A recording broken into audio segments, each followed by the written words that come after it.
Hello friends, तो आपके लिए मैं एक नया वीडियो लेकर आ चुका हूं। इस वीडियो में हम लोग डिस्कस करेंगे हाउ टू स्टडी। काफ़ी स्टूडेंट के साथ ये प्रॉब्लम होता है कि उन्हें पढ़ने का तरीका ही नहीं मालूम होता है। तो आज मैं आपको पढ़ने का तरीका बताऊंगा जिस तरीके से आप जीरो से लेकर हीरो आप बन सकते हैं। अगर आपको कुछ भी नहीं आता है और अगर आज भी आप इस तरीका को फॉलो करते हुए शुरुआत कर दें तो आपको हीरो बनने से कोई नहीं रोक पाएगा।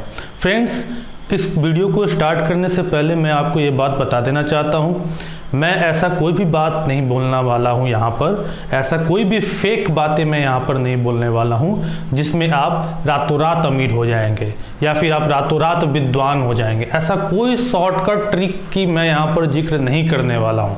मैं यह बात क्लियर आपको बता देना चाहता हूँ।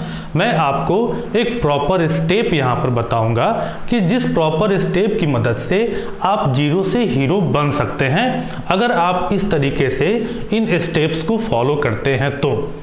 तो काफ़ी लोगों के साथ दिक्कत होता है कि उनको पढ़ने का प्रॉपर तरीका नहीं मालूम होता है कि किस तरीके से पढ़ा जाए। तो चलिए इन्हीं स्टेप्स के बारे में हम लोग यहाँ पर जिक्र करते हैं कि किस प्रकार से अगर आप पढ़ेंगे तो आप अपने एग्जाम में 90% से ऊपर नंबर या फिर किसी भी कंपटीशन को आप आसानी से पास कर जाएंगे। तो चलिए हम लोग शुरू करते हैं। सबसे पहला जो हमारा पॉइंट आता है वह आता है study every day. Okay, Sunday हो या मंडे रोज पढ़ो। ठीक है, छुट्टी हो तो ऐसा नहीं कि आराम करने लगो, नहीं, आपको रोज पढ़ना है। रोज आपको थोड़ा थोड़ा पढ़ना है। आप सोचोगे कि हम एक दिन बैठेंगे और खूब पढ़ लेंगे, तो ऐसा नहीं होता है फ्रेंड्स। हो सकता है कि आप इस तरह से किसी एक दिन किसी 2 दिन आप खूब पढ़ लें, लेकिन बहुत ज़्यादा जब आप पढ़ने की कोशिश करेंगे तो क्या होगा कि आपको धीरे धीरे पढ़ाई जो है वो बर्डन लगने लगेगा।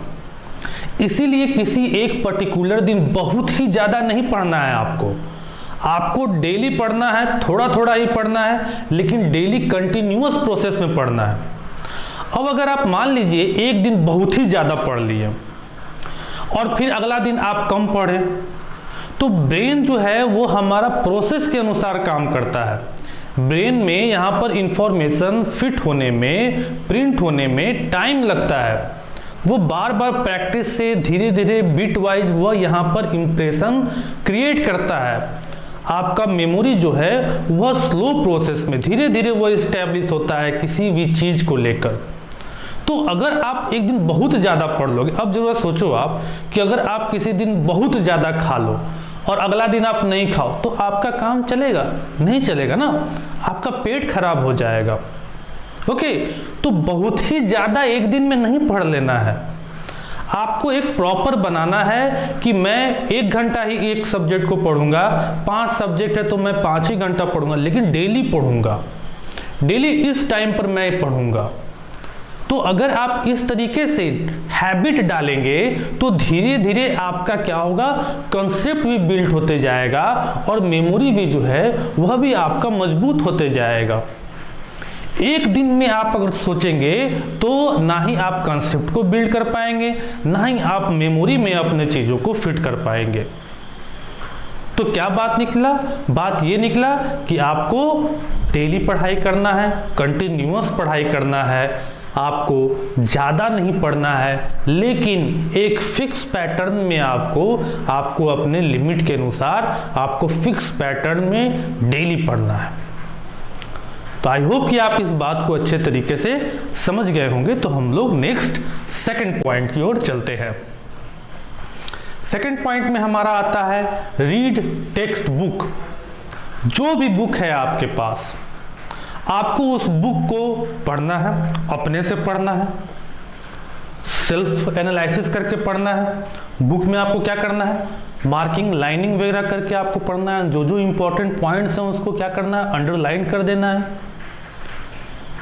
आज आपने पूरा एक पन्ना पढ़ा तो जो इंपॉर्टेंट पॉइंट्स है उसको आप अगला दिन क्या करेंगे, रिवीजन करेंगे। तो आपको बुक पढ़ना है, ऐसा नहीं कि आपको सीधे नोट्स किसी का उठाना है और नोट्स ही पढ़ डालना है। नहीं, आपके जो भी टेक्स्ट बुक हैं उस टेक्स्ट बुक को आपको क्या करना है, word to word, point to point आपको पढ़ना है। ओके, पढ़ने का मतलब ही यही है कि आप सबसे पहले क्या कीजिए, अपने टेक्स्ट बुक को पढ़िए, टेक्स्ट बुक को समझिए कि टेक्स्ट बुक में क्या बातें कही जा रही हैं। आप किसी टीचर की मदद से पढ़ते हैं, बहुत ही अच्छी बात है, लेकिन टीचर कभी कभी क्या करता है कि वह किसी पर्टिकुलर पॉइंट को वह छोड़कर स्किप करके बढ़ जाता है, क्योंकि उसको उसके हिसाब से इंपॉर्टेंट नहीं लगता है। लेकिन टेक्स्ट बुक में ऐसा नहीं होता है। टेक्स्ट बुक जो होते हैं वह सारे पॉइंट्स को इंक्लूड करके चलते हैं, काफ़ी रिसर्च करने के बाद एक टेक्स्ट बुक बनता है। तो अगर आपको अपना कंसेप्ट बिल्कुल जड़ से मजबूत करना है तो आपको अपने टेक्स्ट बुक को जरूर ही अच्छे तरीके से डीपली इसको पढ़ना चाहिए। ओके, तो आई थिंक कि आप इस बात को भी समझ गए होंगे। हम लोग थर्ड पॉइंट की ओर चलते हैं। तो थर्ड पॉइंट में आता है अटेंड क्लास एक्टिवली। अब देखिए, अगर आप कभी भी क्लास करने जा रहे हैं, आप स्कूल जा रहे हैं, कॉलेज जा रहे हैं, ट्यूशन जा रहे हैं, वहां जाने से पहले आप एक बार अपने टेक्स्ट बुक को, जो भी टॉपिक वहां पर पढ़ाई होने वाली है, उस टॉपिक को एक बार अपने से खुद से एक बार पढ़ लीजिए। अब आप पढ़ कर जाइएगा तो आपके सामने जो टीचर पढ़ा रहा होगा वह बातें आपको समझ में आएंगी। हो सकता है कि आपको अपने पढ़ने के दरमियान उस बुक से बहुत सारी बातें नहीं समझ में आई हों, लेकिन जैसे ही टीचर उस बात को डिस्क्राइब करना शुरू करेगा, आपको खटाखट तुरंत वह बातें जो हैं वह क्लियर दिमाग में आने लगेंगी और आप तुरंत उठकर क्वेश्चन पूछने लगिएगा। तो इससे क्या होगा, आप एक्टिवली स्टडी कर पाएंगे, अपने क्लासरूम में जो क्लास एक्टिविटी है उसको अटेंड कर पाएंगे, एक्टिव तौर पर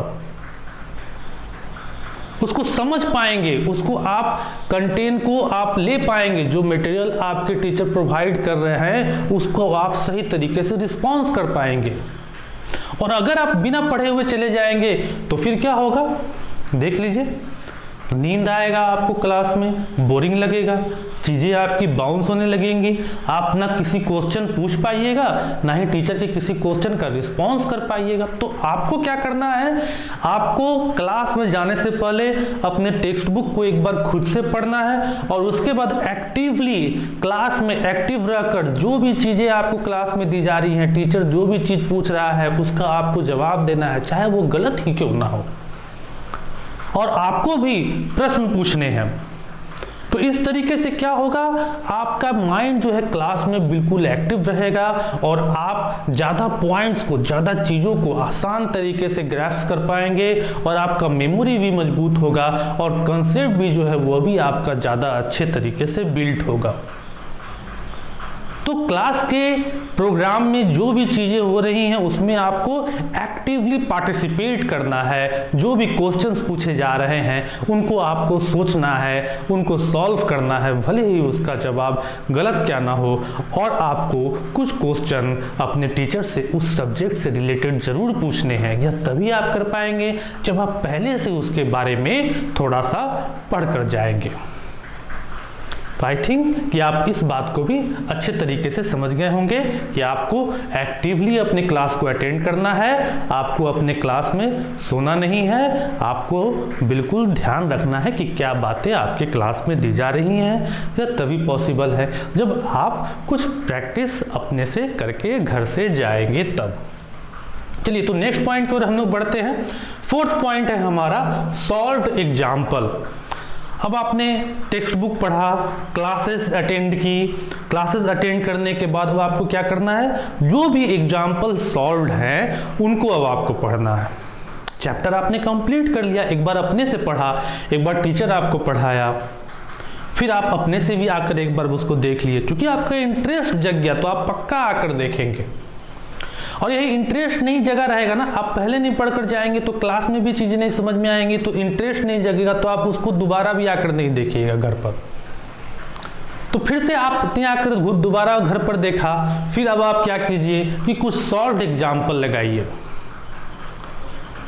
जैसे कि फिजिक्स, केमिस्ट्री, मैथ, इन सभी चीज़ों के बारे में जब हम लोग बात करते हैं तो आप देखते हैं कि वहाँ पर सॉल्व्ड एग्जाम्पल का कितना ज़्यादा महत्व होता है। किसी भी सब्जेक्ट में, हिस्ट्री, सिविक्स में भी आप सॉल्व्ड एग्जाम्पल को लगाइए।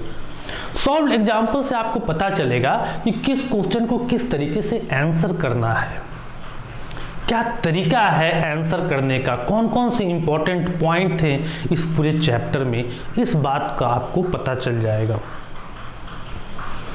तो आपको इस चौथे प्रक्रिया में क्या करना है, सॉल्व्ड एग्जाम्पल को आपको सॉल्व करना है। और ऐसा नहीं है कि सॉल्व्ड एग्जाम्पल सॉल्व कर रहे हैं, क्वेश्चन देख लिए, आंसर भी देख लिए, बना लिए, नहीं, ऐसा नहीं करना है। आपको कभी कभी क्या करना है, क्वेश्चन भी देखना है, आंसर को छिपा देना है और खुद से बनाना है और बनाकर देखना, ओह गलत हो गया, तो फिर उसको उसके अनुसार सुधार करना है।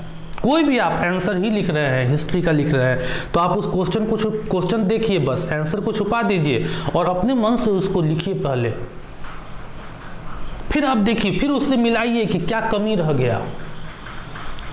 इस तरीके से अगर आप करेंगे तो अपने आप को आप क्या कर पाएंगे, इंप्रूव कर पाएंगे। और पांचवा चरण जो हमारा आएगा, सॉल्व प्रॉब्लम, उसको आप अच्छे तरीके से कर पाएंगे और आपको प्रॉब्लम सॉल्व करने में और फर्दर क्वेश्चंस बनाने में आपको प्रॉब्लम नहीं महसूस होगा, आप डरेंगे नहीं। तो फिर आपको क्या करना है, सॉल्व्ड एग्जाम्पल के बाद उससे रिलेटेड जितने भी सारे प्रॉब्लम्स हैं, जितने भी सारे क्वेश्चंस हैं, वह सारे क्वेश्चंस को आपको सॉल्व करते हैं। तो इस तरीके से क्या होगा, पहले तो आप सीख कर आप क्या किए, अपना खुद एग्जाम दिए, आपको पता चला अपने अंदर में कमी, तो फिर उस कमी को दूर करने के लिए आपने कोई स्टेप्स उठाया। इस तरह से धीरे धीरे स्टेप वाइज आप क्या करते जाएंगे, अपने आप को इम्प्रूव करते जाएंगे। अब यह इंप्रूवमेंट आप सोचिए कि हम एक बार में कर लेंगे तो नहीं होगा, यह सब कुछ स्टेप वाइज है, यह सब कुछ सीढ़ी के अनुसार बना हुआ है। ओके, तो इन सभी बातों का आपको अच्छे तरीके से ध्यान रखना है। अब हम लोग नेक्स्ट 6th पॉइंट की ओर बढ़ते हैं। 6th पॉइंट में देखते हैं, अगर आपने सारी चीज़ें किया, सारी चीज़ करने के बाद भी आपको कोई कठिनाई महसूस हुई तो आपको फिर क्या करना है, हेल्प लेना है दूसरे का। या फिर आपने सब कुछ कर लिया और आपने काफ़ी अच्छे तरीके से कर लिया तो आपको क्या करना है, दूसरे को हेल्प देना है। तो हेल्प लेना भी है, हेल्प देना भी है, ये दोनों काम करने हैं। आप अपने कमी को पूरा करने के लिए, आप अपने कमी को हटाने के लिए दूसरे से हेल्प लेंगे, अपने आप को और ज़्यादा बिल्ड करने के लिए आप दूसरे को हेल्प देंगे। कोई भी कठिनाई होती है तो आप अपने टीचर से पूछेंगे, या फिर आप तो देख ही रहे हैं यूट्यूब पर हम जैसे टीचर आपके मदद के लिए हमेशा अवेलेबल है, तो आप हमसे भी कांटेक्ट कर सकते हैं। तो इन प्रक्रियाओं को अगर आप अच्छे तरीके से लगाते हैं और अगर आप इस तरीके से डेली स्टडी करते हैं तो मैं दावे के साथ कहता हूं कि आपको बहुत ही अच्छा बनने में कोई भी नहीं रोक पाएगा। आप अच्छे तरीके से पढ़ेंगे भी और किसी भी एग्जाम में 90% से ऊपर नंबर भी लेकर आएंगे और साथ में कंपटीशन को भी आप अच्छे तरीके से पास कर जाएंगे। तो अगर पढ़ाई से कोई भी रिलेटेड डाउट हो और मन में कोई भी संशय हो तो आप मुझे भी कमेंट कर सकते हैं। और अगर आपको यह वीडियो पसंद आया तो लाइक कर देंगे और अगर चैनल पर नए हैं तो सब्सक्राइब कर देंगे। फिर से मिलेंगे हम एक नए वीडियो के साथ, तब तक के लिए थैंक्स, बाय बाय।